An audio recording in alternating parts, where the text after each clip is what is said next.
Breaking news. Nandyal జిల్లా ఆలగడ్డలో ఒక్కసారిగా రాజకీయం వేడెక్కింది. వైసీపీ నేత కాంట్రాక్టర్ శివరామిరెడ్డిపై గుర్తు తెలియని వ్యక్తులు కత్తులతో దాడి చేశారు. కాచింతల క్షేత్రానికి వెళ్లే దారిలో టీవీఎస్ఆర్ గోడౌన్ సమీపంలో శివరామిరెడ్డి వెళుతూ ఉండగా దుండగులు ఒక్కసారిగా ఆయనపై కత్తులతో విరుచుకుపడ్డారు. ఈ దాడిలో తీవ్రంగా గాయపడ్డ ఆయనను హుటాహుటిన ప్రభుత్వ ఆసుపత్రికి తరలించారు. ప్రస్తుతం ఆయనకు అత్యవసర చికిత్స కొనసాగుతోంది. కాంట్రాక్టర్ శివరామిరెడ్డిపై దాడి సమాచారం అందిన వెంటనే పోలీసులు రంగంలోకి దిగారు. కేసు నమోదు చేసి దర్యాప్తును వేగవంతం చేశారు. గత కొంతకాలంగా ఉన్న పాత కక్షల నేపథ్యంలోనే ఈ దాడి జరిగిందా లేక రాజకీయ విభేదాలేమైనా ఉన్నాయా అనే కోణంలో పోలీసులు ఆరా తీస్తున్నారు. ప్రస్తుతం ఆలగడ్డలో ఈ ఘటనతో ఉద్రిక్తత నెలకొంది. ఆసుపత్రి దగ్గర భారీగా వైసీపీ కార్యకర్తలు చేరుకున్నారు. పోలీసులు ఎక్కడికక్కడ బందోబస్తును ఏర్పాటు చేశారు.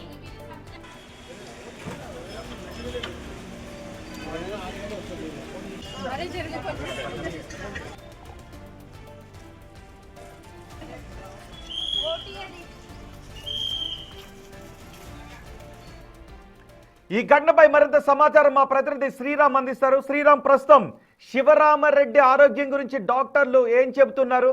మరోవైపు ఈ దాడికి పాల్పడింది ఎవరు?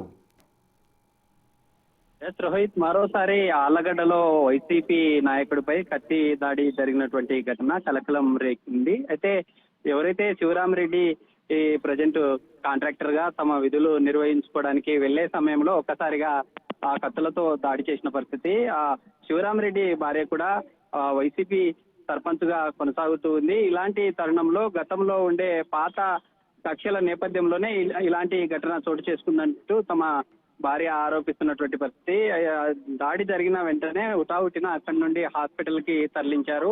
వైసీపీ నాయకులంతా ఏదైతే ఆళ్లగడ్డలో గతంలో ఉన్నటువంటి ఫ్యాక్షన్ సంబంధిత కక్షలు ఏవైతే ఉన్నాయో మరోసారి రాయలసీమలో ఇలాంటి దాడులు చేయడం సరైంది కాదు అంటూ కూడా మండిపడుతున్నటువంటి పరిస్థితి. అయితే ఈ దాడికి సంబంధించి పోలీసులు కూడా గాలింపు చేపడుతున్నారు. కేసు నమోదు చేసుకుని దర్యాప్తు చేసేటటువంటి పరిస్థితి. గతంలో శివరామరెడ్డికి గతంలో ఏదైనా వేరే వ్యక్తుల నుండి ఏమైనా థ్రెట్ ఉందా అనే కోణంలో కూడా పోలీసులు అన్ని కోణాల్లో దర్యాప్తు చేస్తున్నటువంటి పరిస్థితి ఉంది. ఎందుకంటే గతంలో అనేక రకాలుగా ఇతను కాంట్రాక్టర్ గా ఉండే ఆయన ఎవరైనా గుర్తుపట్టారా? తనపై దాడి చేసిన వ్యక్తులు ఎవరు అనేది ఆయన ఏమైనా గుర్తుపట్టారా? ఎస్ రోహిత్, పోలీసులు అక్కడ సంఘటన జరిగిన ప్రాంతంలో ఆ సమయంలో ఎవరున్నారు అనే కోణంలో దర్యాప్తు చేస్తూ ఉన్నారు. ఇప్పటికైతే ఎవరు కూడా ఐడెంటిఫై చేయలేదు. ఖచ్చితంగా ఆ దాడికి పాల్పడిన వారిని ఖచ్చితంగా శిక్షిస్తామంటూ కూడా ఆళ్లగడ్డ పోలీసులు చెప్పేటటువంటి. అంటే రాజకీయ కారణాలు ఉండుండొచ్చా లేదా ఇతర ఏవైనా కారణాలు ఉండుండొచ్చా? సరిగ్గా ఆ సమయంలో ఏం జరిగిందని చెప్తున్నారు. బహుశా ఆయన నడుచుకుంటూ రాగలుగుతున్నారు హాస్పిటల్ దగ్గరికి. ఆయనకి కుడివైపు ఎడమవైపు కూడా భుజాల పైన గాయాలు అయినట్టుగా కనిపిస్తుంది, మాట్లాడగలుగుతున్నారు.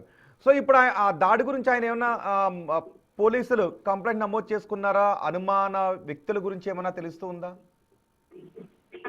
ఎస్, ఖచ్చితంగా నంద్యాల జిల్లా ఆళ్లగడ్డ కేంద్రంలో నిత్యం పార్టీల మధ్య వర్గపోరుతో ఉండే సిచ్యువేషన్ మనం ప్రతిసారి చూస్తూ ఉంటాం. రెండు తెలుగు రాష్ట్రాల్లో నిత్యం సొంత పార్టీ నేతల మీద కూడా దాడులు జరిగేటటువంటి పరిస్థితి. ఇలాంటి పరిస్థితుల్లో వైసీపీ నాయకుడు శివరామరెడ్డి తమ వైపు సర్పంచ్ గా కొనసాగుతుంది. ఇతను ఒక కాంట్రాక్టర్ గా ఉన్న ప్రజెంట్ తమ కాంట్రాక్టర్ సంబంధిత వర్కుల్లో ప్రజెంట్ కూటమి ప్రభుత్వంలో కొంత వర్క్ విషయంలో ఇలాంటి సిచ్యువేషన్ నెలకొంది అంటూ కూడా శివరామరెడ్డి చెప్పినట్లు తెలుస్తూ ఉంది. అయితే ఇప్పటికే దాడి జరిగిన తర్వాత పోలీసులు హుటాహుటిన అక్కడికి చేరుకొని దాడికి సంబంధించి అన్ని రకాలైనటువంటి కోణాల్లో పోలీసులు దర్యాప్తు చేపడుతున్నారు. అయితే వైసీపీ అంతా కూడా ఒకటే ఆరోపిస్తా ఉంది, కూటమి ప్రభుత్వం అధికారంలోకి వచ్చిన తర్వాత ఇలాంటి దాడులు నిత్యం నంద్యాల జిల్లా కేంద్రంలో ఇలాంటి దాడులకు పాల్పడుతూ ఉన్నారు అంటూ కూడా చెప్పేటటువంటి పరిస్థితి ఉంది. పోలీసులు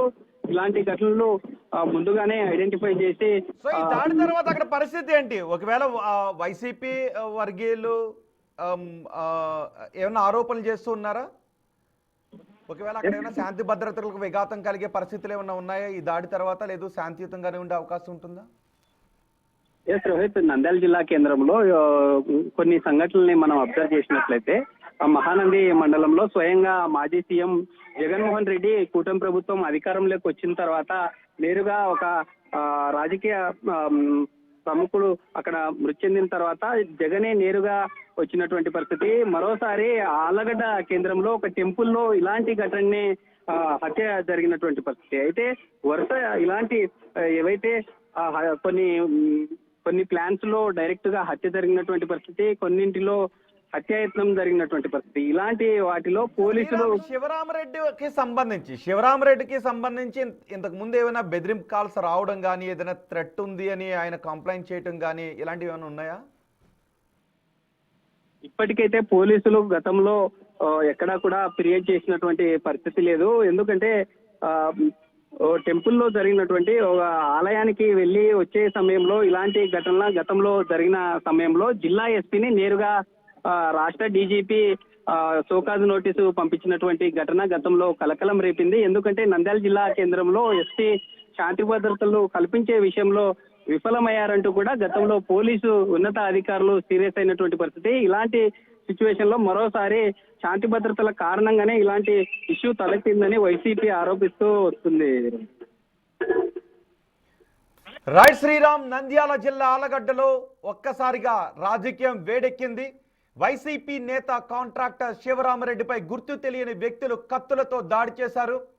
కాచింతల క్షేత్రానికి వెళ్లే సమయంలో దారి కాచి మరి టీవీఎస్ఆర్ గోడౌన్ సమీపంలో శివరామరెడ్డి వెళుతూ ఉండగా దుండగులు ఒకసారిగా ఆయనపై కత్తులతో విరుచుకుపడ్డారు. ఈ దాడిలో తీవ్రంగా గాయపడ్డ ఆయనను స్థానికులు హుటాహుట ఆసుపత్రికి తరలించి ప్రస్తుతం చికిత్స అందిస్తున్నారు. అయితే ఎవరు ఈ దాడికి పాల్పడ్డారు అనే విషయంపై పోలీసులు ఎంక్వైరీ చేస్తున్నారు. పరిస్థితులు ఉద్రిక్తతలకు దారి తీయకుండా ఉండే విధంగా కూడా పోలీసులు అక్కడ పికెటింగ్ ఏర్పాటు చేసినట్టుగా తెలుస్తుంది.